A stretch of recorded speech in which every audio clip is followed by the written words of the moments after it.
Arkansas is in a bye week, and they've been practicing with the new interim coach, Bobby Petrino. Chris Lowe joining us on 3, covering college football, longtime ESPN reporter. Chris, I know you've covered Bobby for a long time. What are your thoughts on just this development?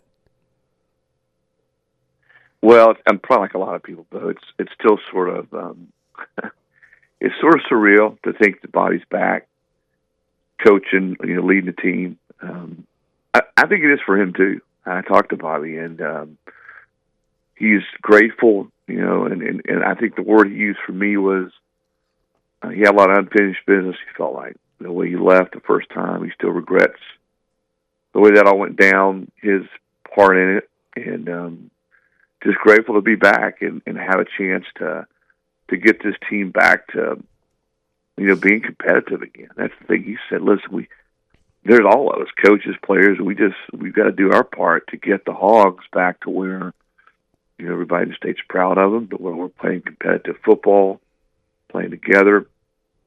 And I know that there's a lot of talk about, and he does too. He's not naive about whether he would be the permanent head coach, and I think he's affixed his sight, man, right on this week, the next week, practices, and trying to improve this football team because he knows that regardless of what may or may not happen, that's what everybody's going to be watching. Can they get better and play more consistently and be a team that can finish games? I mean, as bad as that was against Notre Dame, and that was horrible. I mean, they laid down. To be honest, they just laid down. They had played pretty competitive football up at that point. Chris, when Petrino was named the interim coach, for a lot of Razorback fans, I mean, the thought was this is going to be just like it was 15 years ago. And when we hear him speak, he says a lot of the same things he said 15 years ago when he was the head coach. You've watched Arkansas this year. You know him. What kind of difference, the big word difference, what kind of difference maker do you think he is moving forward now? Well, Bobby is not the same. I mean, listen, he's a lightning rod, and that's the elephant in the room. Everybody knows that. There's a lot of people in the media that can't stand him. I'm sure there's a lot of fans out there that are still pissed off at him. And again, he understands that. He knows it. But, I mean, I've kept in touch with Bobby right on through, since the day he walked out the door, and he's not the same person, yet he is as a football coach. I mean, he is still very much believes in how you win, what it takes to win. He is not the – I don't know if Bobby's ever going to be fuzzy and warm. That's just not his personality. But there is a side of him that I think has changed very much since what happened. And I think more than anything, he's just grateful to – rarely do we get a chance to sort of right or wrong in life, We don't get chances to sort of go back and redo something we wish we would have done better. And I think he sort of looks at that like this, looks at this like that. Hey, he doesn't know if he's going to get the job. He certainly would like to have it. And he's told Hunter that. Hunter knows that. But more than anything, he knows that he's got a chance now to get this team back, to being a team that, could go to a bowl and have some success. And I think that's what he is, again, concentrating on. He's grateful. The thing he told me and said many times when we talked was how grateful he is to Sam Pittman. That, Sam reached out. Sam stuck his neck out for Bobby. Bobby didn't have a job. Bobby had, he'd been fired at A&M. That was over. He had no idea. He had no idea that Arkansas would would call. And so when it happened, he was grateful at the time. He remains grateful. He and Sam worked well together. I talked with some people in Sam's camp, and they felt like Bobby did everything that Sam asked him to do when he got here. And I know there's going to be different narratives out there. I get that. Bobby gets that. But I think he's, as he looks at the whole thing, he is grateful that Sam thought enough of him, had the gumption to bring him back. A lot of coaches never would have done that. They just never would have. And Sam did. They had to go through some hoops to get him back, and now here Bobby is with a chance to sort of, as I said, try to maybe get this season, salvage this season best he can. Chris, for me, and I think if you just try to objectively look at this process, you want to hire the best guy that fits the criteria that you're going to have for the job if you're the AD or you're doing the hiring. And so I think it's important to evaluate where Petrino is today.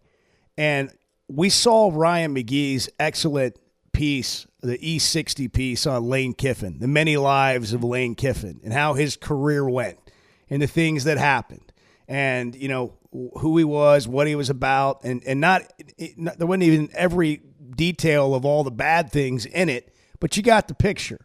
And there were some dark days for Lane. And if you look at Lane now, I mean, he's arguably one of the best coaches in the game. You touched on it a little bit, but from your time over the last, 5 years, all the way back to Missouri State when you were writing about him and his whole story, what's different? Like, why is Bobby Petrino a really good candidate for this job? Is it a good comparison that I made with Lane Kiffin? Oh, well, yeah, I think we all change, you know, and we all. I mean, I go back to who I was 12 years ago, and I'm different. You know, I've learned, I've evolved. You know, what's Bobby? 60, early 60s, 64. Yeah, so I think a lot of things in his life. I know his grandchildren are something that has really he's taken so much time, and he's so proud of his grandkids. I spent a lot of time with him. I think that's a big change. I think going to Missouri State, you know, I spent like 2 days with Bobby at Missouri State, and his office was about the size of a broom closet. And I remember looking at him and said, "What are you doing here?" And he says, "I love football. I love coaching football. I'm not done. You know, I didn't care where I went." Much like I said with Sam, he was grateful to the president and the AD at Missouri State to give him a shot and to bring him back. And he started just, you know, going back to, you know, his dad. You know, his dad's death.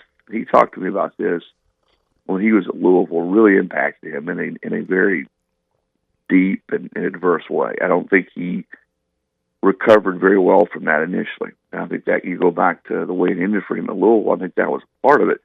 Guys that coach with him will tell you that. Lorenzo Ward and other guys that I talked to, that it wasn't the same Bob. You know, I think he's bounced back from that and certainly wants to honor his dad, who was a coach. And the biggest thing I would say is he just hasn't got it out of his blood, coaching football. And yet he knows that some of the things he did, like all of us, some of the things that where he was, he's learned from that. He's not perfect, and I think he's still, again, as I said a minute ago, if you're gonna work for Bobby Petrino, if you're gonna be coached by him, you better have thick skin. But that's no different than, say, a Nick Saban. You know, a lot of people out there, certainly from that generation.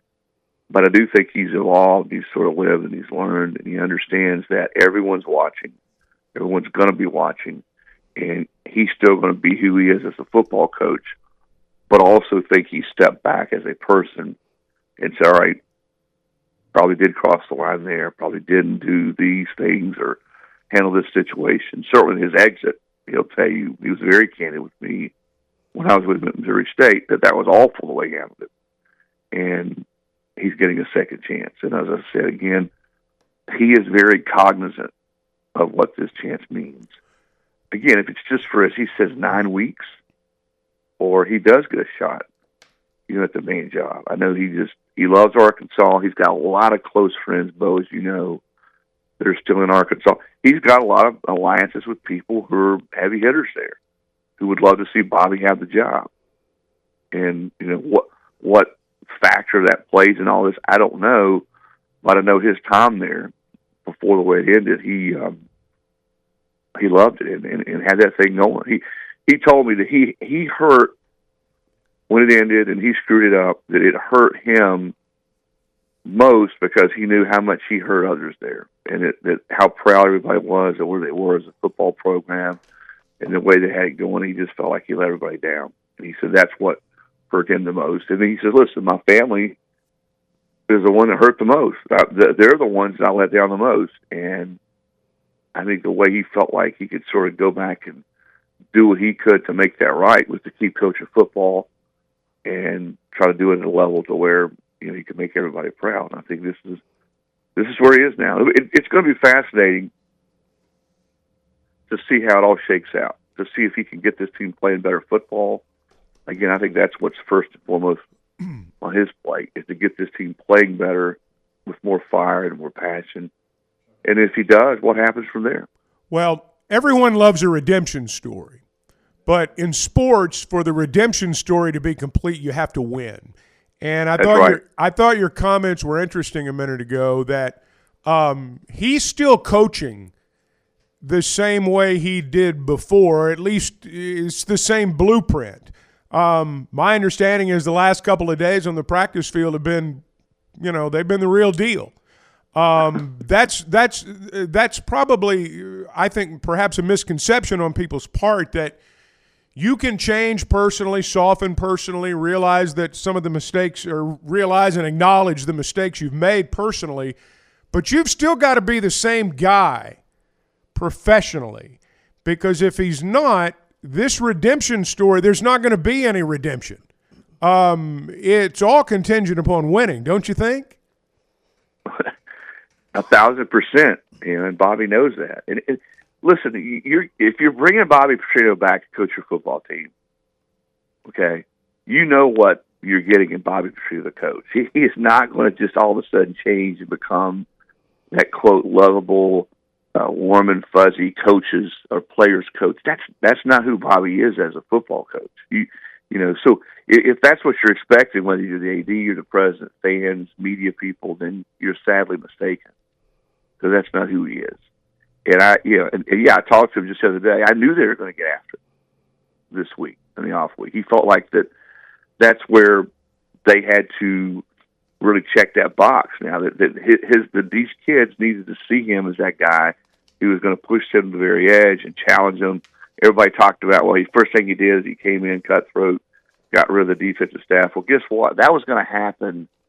That was going to happen when Bobby got the job. You're right. That's right. You know, had Sam made it, you know, had Hunter decided, hey, let's give Sam a few more games. Well, first thing Sam was going to do was overhaul the defensive staff, and he was going to fire Travis. Again, whether, you know, players, fans, people like that or not, you know, Bobby told me that he told the team, one of the things he told was, listen, when you have change in a football program or anything, people react differently. You know, he said, listen, I know there's a lot of people kids that like Travis. There are a lot of kids who like coaches on the staff, maybe some who didn't like them. He said, but the thing you got to do, though, is when you have change, is you got to roll with it, you got to evolve, and you got to understand it's about everybody on the team, and mostly it's about the team. I think that's what he told his kids. There's nothing I can do about it, but I owe it to you, and this is me. This is him talking, not me. He said, what my role is I owe it to you guys to do the best thing I can for the program, to coach you the way I know how to coach you, and to try to get this team playing the way I know you guys can play. So anybody who said, well, that was, you know, Benny's Bobby Petrino, cutthroat, first thing he does is he comes in, he gets rid of all these people. That was going to happen. Yeah. I think people need to understand that. But no, I don't think he's changed as a football coach at all. I think he's exactly the Bobby Petrino who took that program to national relevance back in 10 and 11. And you know what? I think that's the version of Bobby Petrino, the coach, that everybody there in Arkansas wants. Yeah, it's going to be fascinating to see it play out, as you mentioned. Hey, Chris, great stuff. Always appreciate it. Thanks for making time for us. We know how busy you are. We appreciate it, man.